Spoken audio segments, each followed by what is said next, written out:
Welcome to Leadership Labs. I'm Louise and Maurice, leadership mentor and founder of the Academy for Holistic Leadership. We are continuing with my Get Results Confidence Coaching Framework. When you hear me say client, I want you to imagine the person or group of people you lead and apply the training to your real-world leadership situations. Let's continue. In Lab 1, you learn a real-world case study that reflects a challenge leaders face every day. To protect privacy, the case study is reenacted using an AI avatar based on a real-world leadership scenario. All the resources I mention in this professional training are free and linked in the description below. Let's get started. We are now going to focus on session number 8 of the Get Results Confidence Coaching Program. Get Results is an acronym, and we've been moving through all of the letters of that word, of that phrase, get results. And we're now on the L. The L.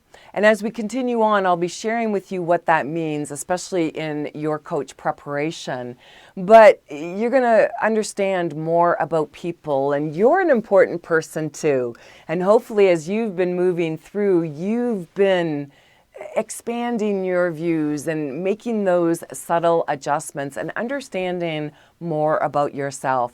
Because when you understand more about yourself, it helps you to understand more about people, other people, your clients, but also the people in your life. They're probably noticing a difference now as well. But we're going to talk about physiology as well as the coaching process, the neuro-linguistic programming procedures, the phrasing that you use, as well as performance.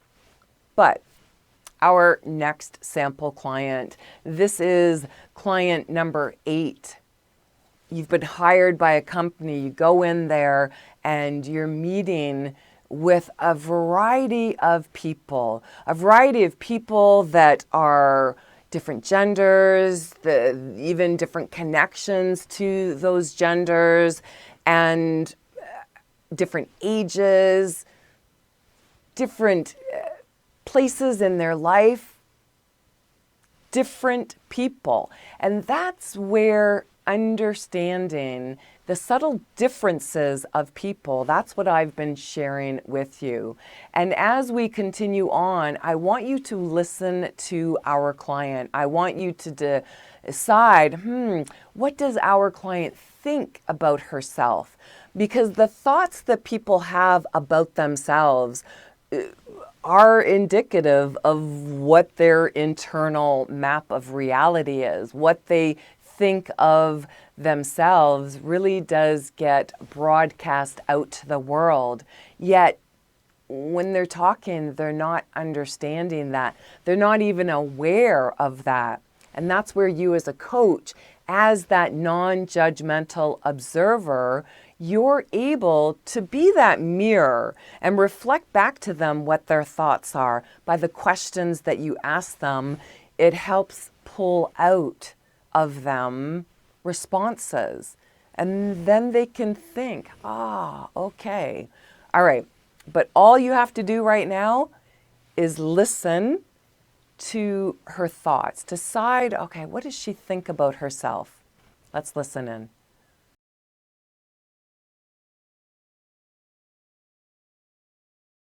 I don't know what to think these days.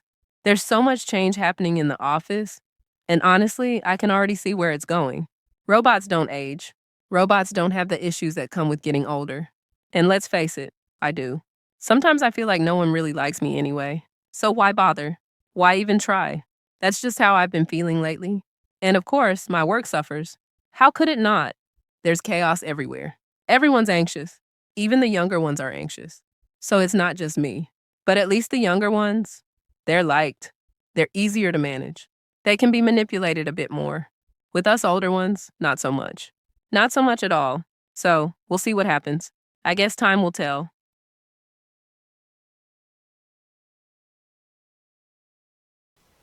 As you were listening to our sample client, you had a good sense of the age of our client, and as she was making all of those excuses, the way that she thinks about herself and what she thinks is definitely determining exactly what's going on in her world. Because if she thought differently, then her experiences would be different.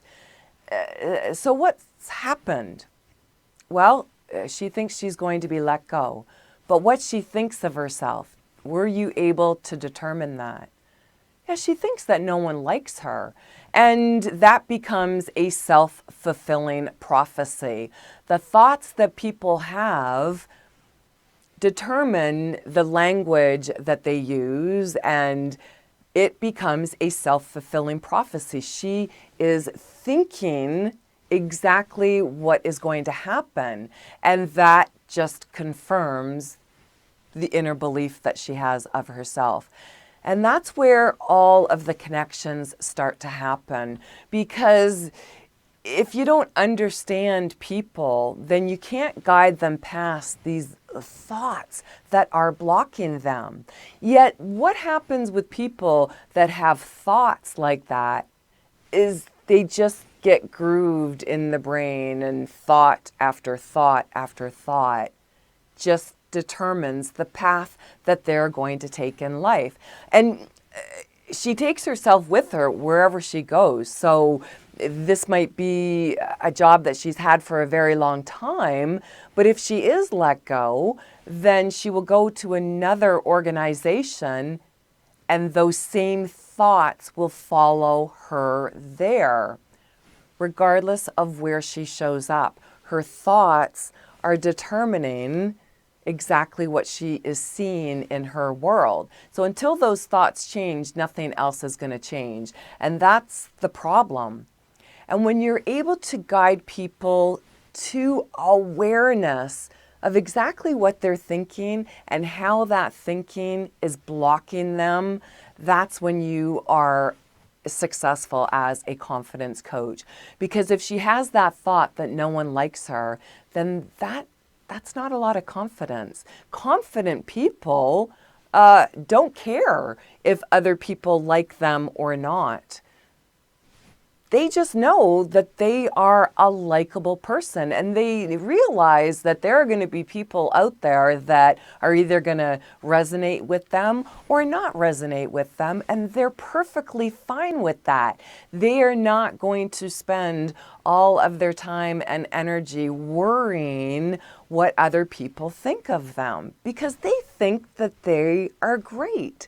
And are they blind to the fact that they have to always make subtle improvements or adjustments or so forth? No, and they are very aware of making sure that other people are supported. And because they're successful, they want other people to be successful. They don't go out of their way to pull other people down. And that is the difference. But yeah, whether people like them or not does not change their world, because they know that they are a likable person. And that's the difference. And that's where you want to move your clients. And in the next lecture, we'll look at the physiology, but we'll also look at the neuro-linguistic programming procedure. Let's continue.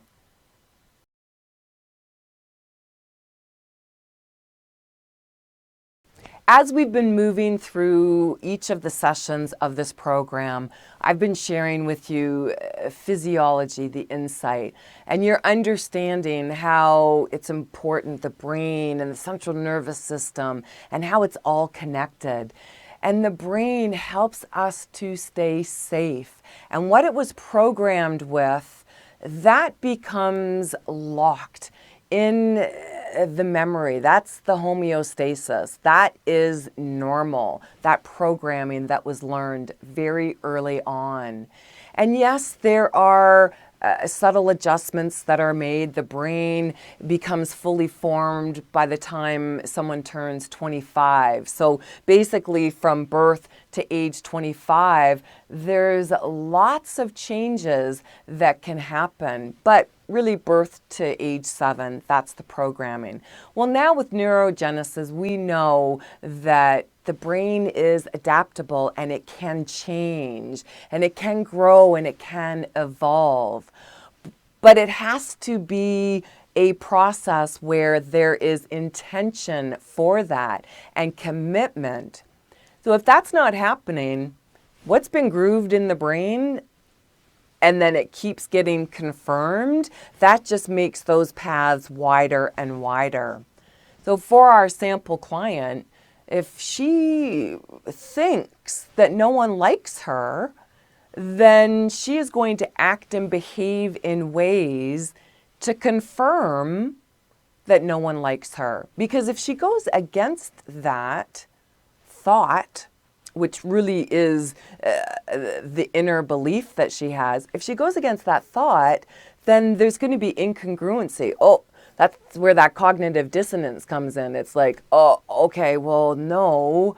And so when people like her and when she is a part of the group and getting along with people and everything's going smoothly, she feels uneasy because this is not her normal. Her normal is based on the thoughts and the beliefs that she has about herself. No one likes her. And that's where you have to use the neuro-linguistic programming procedure, the timeline procedure. And you have to literally go back in time to find out when that thought was formed very early on and the consistency of that thought and what happened, what situation or event happened and what the interpretation was. Because again, the brain will interpret, will make sense so that she fits in with her world. And if no one likes me, got her needs met very early on, and that's how she fit in and she belonged, then that becomes her paradigm, her normal. And no one likes me, well, that's not working for her now, and that needs to be changed. And as we continue on, we'll dive deeper into this procedure and go to that online resource that I'm going to share with you to help your clients make sense of this. All right, let us move on. In the next lecture, we'll talk about your preparation as a coach and then your client's preparation. Let's continue. Thank you for completing this Confidence Coaching Leadership Lab. Every skill you practice here strengthens your ability to lead with clarity, confidence, and grounded presence in real-world situations. If you'd like to continue developing your human-centered leadership and coaching skills, you'll find additional resources, leadership labs, and professional training. Links in the description below.